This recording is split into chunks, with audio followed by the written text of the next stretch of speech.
بسم الله الرحمن الرحيم والنازعات غرقا والناشطات نشطا والسابحات سبحا فالسابقات سبقا فالمدبرات أمرا يوم ترجف الراجفة تتبعها الرادفة قلوب يومئذ واجفة أبصارها خاشعة يقولون أئنا لمردودون في الحافرة أئذا كنا عظاما نخرة قالوا تلك إذا كرة خاسرة فإنما هي زجرة واحدة فإذا هم بالساهرة هل أتاك حديث موسى إذ ناداه ربه بالوادي المقدس طوى اذهب إلى فرعون إنه طغى فقل هل لك إلى أن تزكى وأهديك إلى ربك فتخشى فأراه الآية الكبرى فكذب وعصى ثم أدبر يسعى فحشر فنادى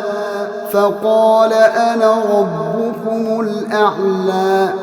فأخذه الله نكال الآخرة والأولى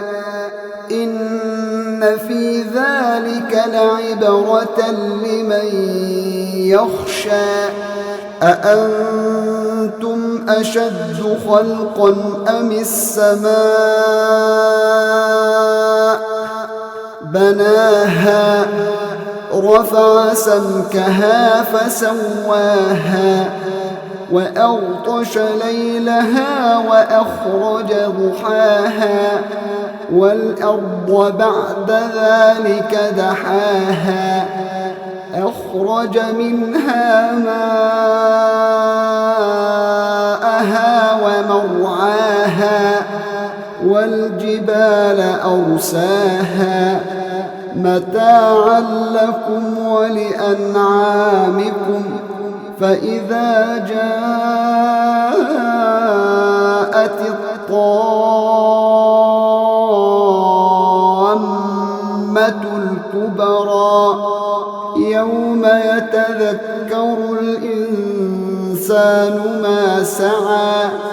وبرزت الجحيم لمن يرى فأما من طغى وآثر الحياة الدنيا فإن الجحيم هي المأوى وأما من خاف مقام ربه ونهى النفس عن الهوى فإن الجنة هي المأوى يسألونك عن الساعة أيان مرساها فيم أنت من ذكراها إلى ربك منتهاها إنما أنت منذر من يخشاها كأنهم يوم يرونها لم يلبثوا إلا عشية أو ضحاها